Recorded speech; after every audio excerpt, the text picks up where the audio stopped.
ಅವನು ಒಂದು ನನಗೆ ನೋಟಿಸ್ ಕಳಿಸಿದ್ದಾನೆ ಬಂದು ಯಾವುದೇ ಕಾರಣಕ್ಕೂ ನಾನು ಅವನು ಯಾಕೆ ಧೈರ್ಯವಾಗಿ ಎಲ್ಲರ ಹತ್ರನೂ ಬಹಿರಂಗವಾಗಿ ಕ್ಷಮೆಗಳನ್ನ ಕೇಳ್ತಾ ಅವಳು ಅದು ಬೇರೆಯವ್ರ ಷಡ್ಯಂತ್ರಕ್ಕೆ ನಾನು ಬಲೆ ಆದೆ ಅಂತ ಹೇಳ್ತಿದ್ದಾನೆ ಅಂದರೆ ನಾನು ಅವನು ಸ್ಟಾರ್ಟಿಂಗ್ ಬಂದಾಗ ಒಂದು ಹೇಳಿಕೆ ಕೊಡ್ತಾನೆ ಏನಂತ ಇದು ನಾನು ಮಾತಾಡೇ ಇಲ್ಲ ಇದು ನಂದೇ ಅಲ್ಲ ವಾಯ್ಸು ಅಂತ. ಆಮೇಲೆ ಏನಂತಾನೆ ಬಲವಂತವಾಗಿ ಕುಡಿಸಿದ್ರು ಅಂತ ಒಂದ್ಸಲ ಹೇಳಿಕೆ ಕೊಡ್ತಾನೆ.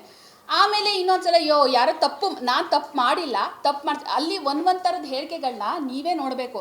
ಯಾವ್ಯಾವ ಥರ ಹೇಳಿಕೆ ಕೊಟ್ಟು ಎಲ್ಲರನ್ನೂ ದಾರಿ ತಪ್ಪಿಸ್ತಿದ್ದಾನೆ ಅಂತ ನಿಮ್ಗೆ ಅಲ್ಲೇ ಗೊತ್ತಾಗುತ್ತೆ. ಸರ್, ಈಗ ಅವನು ನನಗೆ ನೋಟಿಸ್ ಕಳಿಸಿದ್ದಾನೆ, ಯಾವುದೇ ರೀತಿಯಾದಂತಹ ಸಾಕ್ಷಿಗಳನ್ನ ಬಿಡಬಾರ್ದು ಅಂತ ನನಗೆ ನೋಟಿಸ್ ಕಳಿಸಿದ್ದಾನೆ. ಸೊ ಹಾಗಾಗಿ ನಾನು ಯಾವ ಸಾಕ್ಷಿನೂ ಈಗ ನಾನು ಬಿಡೋಕ್ಕಾಗಲ್ಲ. ಅವ್ನ ಕೇಸ್ ವಾಪಸ್ ತಗೊಳಕ್ಕೆ ಹೇಳಿ, ನನ್ನ ಹತ್ರ ಇರೋದನ್ನು ಬಿಡ್ತೀನಿ. ಅವಾಗ ನಿಮ್ಗಳಿಗೆ ಗೊತ್ತಾಗುತ್ತೆ ಅವನಾಗ ಅವನು ದುರಹಂಕಾರದಲ್ಲಿ ಮಾತಾಡಿದ್ದ ಅಥವಾ ಅದು ಬಲವಂತವಾಗಿ ಮಾಡಿಸಿದ್ದ ಅಂತ ನೀಟಾಗಿ ಗೊತ್ತಾಗುತ್ತೆ.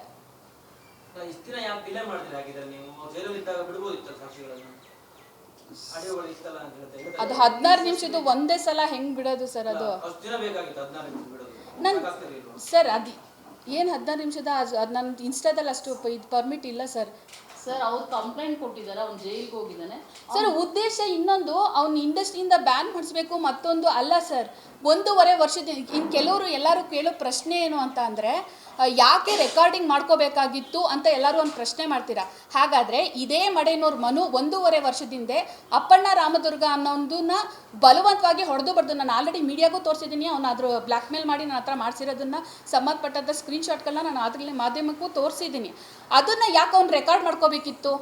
ಅವ್ನು ಏನು ರೆಕಾರ್ಡ್ ಮಾಡ್ಕೊಂಡಿದ್ದು ನಮ್ಗೆ ಕಳಿಸಿದ್ದ, ಅದನ್ನು ನಾನು ಅವ್ನು ಯಾವಾಗ ಮೋಸ, ಅವ್ನು ಚೀಟರ್, ಅವ್ನು ಎಲ್ಲ ಒಂದಷ್ಟು ಜನ ಸವಾಸಗಳಿದ್ದಾವೆ, ಅವ್ನು ಎಲ್ರಿಗೂ ಹಿಂಗೆ ಮೋಸ ಮಾಡ್ಕೊಬರ್ತಿದ್ದಾನೆ ಅಂತ ಗೊತ್ತಾಯಿತು. ಅದಕ್ಕೆ ನೀನೇನು ಅಂತ ತೋರ್ಸೋಕ್ಕೋಸ್ಕರ ಅದನ್ನು ಬಿಟ್ಟೆ ಅಷ್ಟೇ ಸರ್. ಬಿಡೋ ಉದ್ದೇಶ ನನಗಿರಲಿಲ್ಲ. ಅಕಸ್ಮಾತ್ ಉದ್ದೇಶಪೂರ್ವಕವಾಗಿ ಬಿಟ್ಟಿದ್ದಿದ್ರೆ ಅದು ಹೌದು, ನನ್ನ ತಪ್ಪಾಗ್ತಿತ್ತು. ಅವ್ನು ಬಿಟ್ಟಿದ್ದಕ್ಕೆ ನನ್ನ ತುಂಬ ಜನ ಕೆಟ್ಟದಾಗೆಲ್ಲ ಕಮೆಂಟ್ ಹೋಲ್ಸ್ ಕಮೆಂಟ್ಗಳು ಬರೋಕ್ಕೆ ಶುರು ಆಯಿತು ಸರ್. ಇವಳು ಇಂಥವಳೆ, ಎಲ್ಲರ ಜೊತೆನೂ ಹಿಂಗೆ. ನನ್ನ ಕ್ಯಾರೆಕ್ಟರ್ ಬ್ಯಾಡ್ ಇದ್ದಿದ್ರೆ ನಾನು ಯಾಕೆ ಪೊಲೀಸ್ ಸ್ಟೇಷನ್ ಮೆಟ್ಲಿರ್ತಿದ್ದೆ? ಯಾವನ ಹತ್ರ ಒಬ್ಬನ ಹತ್ರ ಕರ್ಕೊಬನ್ನಿ ಸರ್, ನಾನು ಮೋಸ ಮಾಡಿದ್ದೀನಿ ಯಾವನಿಗಾದ್ರು, ನಾನು ಅಥವಾ ಯಾವನ ಜೊತೆನಾದರೂ ಅಫೇರ್ ಇದ್ದೆ, ಇದನ್ನೆಲ್ಲ ಯಾವನ ಹತ್ರ ಒಬ್ಬನ್ನ ಕರ್ಕೊಂಡು ಬನ್ನಿ ಸರ್, ನನಗೆ ಒಪ್ಕೋತೀನಿ. ಅವಾಗ ನನಗೂ ಭಯ ಇರುತ್ತೆ. ಅಯ್ಯೋ, ಪೊಲೀಸ್ ಸ್ಟೇಷನ್ಗೆ ಹೋಗ್ಬಿಟ್ರೆ ನನ್ನ ಬಂಡವಾಳ ಎಲ್ಲ ಆಚೆ ಬಂದ್ಬಿಡುತ್ತಪ್ಪ ಅಂತ ಭಯ ಇರುತ್ತೆ. ಅವ್ನು ಆ ಥರ ಎಲ್ಲ ತಗೊಬಂದಾಗ ಅವನೇನು ಅಂತ ನಾನು ತೋರ್ಸೋಕ್ಕೋಸ್ಕರ ಬಿಟ್ಟೆ. ಅದನ್ನು ಬಿಡಬೇಕು ಅನ್ನೋ ಉದ್ದೇಶ ನನಗಿರಲಿಲ್ಲ. ತುಂಬ ಸಲ ನಾನು ಮಾಧ್ಯಮಗಳಿಗೆ ತಿಳಿಸಿದ್ದೀನಿ. ಅವನು ಒಂದು ನನಗೆ ನೋಟಿಸ್ ಕಳಿಸಿದ್ದಾನೆ ಬಂದು ಯಾವುದೇ ಕಾರಣಕ್ಕೂ ನಾನು ಅವನು ಯಾಕೆ ಧೈರ್ಯವಾಗಿ ಎಲ್ಲರ ಹತ್ರನೂ ಬಹಿರಂಗವಾಗಿ ಕ್ಷಮೆಗಳನ್ನ ಕೇಳ್ತಾ ಅವಳು ಅದು ಬೇರೆಯವ್ರ ಷಡ್ಯಂತ್ರಕ್ಕೆ ನಾನು ಬಲೆ ಆದೆ ಅಂತ ಹೇಳ್ತಿದ್ದಾನೆ ಅಂದರೆ, ನಾನು ಅವನು ಸ್ಟಾರ್ಟಿಂಗ್ ಬಂದಾಗ ಒಂದು ಹೇಳಿಕೆ ಕೊಡ್ತಾನೆ ಏನಂತ ಇದು ನಾನು ಮಾತಾಡೇ ಇಲ್ಲ, ಇದು ನಂದೇ ಅಲ್ಲ ವಾಯ್ಸು ಅಂತ. ಆಮೇಲೆ ಏನಂತಾನೆ ಬಲವಂತವಾಗಿ ಕುಡಿಸಿದ್ರು ಅಂತ ಒಂದ್ಸಲ ಹೇಳಿಕೆ ಕೊಡ್ತಾನೆ. ಆಮೇಲೆ ಇನ್ನೊಂದ್ಸಲ ಯಾರೋ ನಾನು ತಪ್ಪು ಮಾಡಿಲ್ಲ, ಅಲ್ಲಿ ಒಂದೊಂದು ಥರದ ಹೇಳಿಕೆಗಳನ್ನ ನೀವೇ ನೋಡಬೇಕು.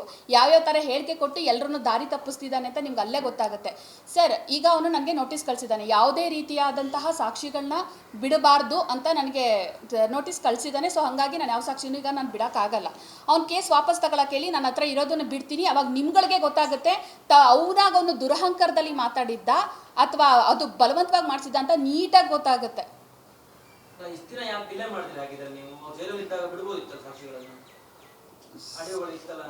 ಅದು 16 ನಿಮಿಷದ್ದು ಒಂದೇ ಸಲ ಹೆಂಗ್ ಬಿಡೋದು ಸರ್? ಅದು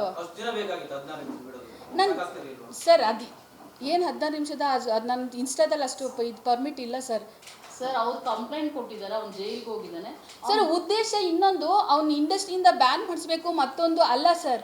1.5 ವರ್ಷದಿಂದ ಇನ್ನು ಕೆಲವರು ಎಲ್ಲರೂ ಕೇಳೋ ಪ್ರಶ್ನೆ ಏನು ಅಂತ ಅಂದರೆ, ಯಾಕೆ ರೆಕಾರ್ಡಿಂಗ್ ಮಾಡ್ಕೋಬೇಕಾಗಿತ್ತು ಅಂತ ಎಲ್ಲರೂ ಒಂದು ಪ್ರಶ್ನೆ ಮಾಡ್ತೀರಾ.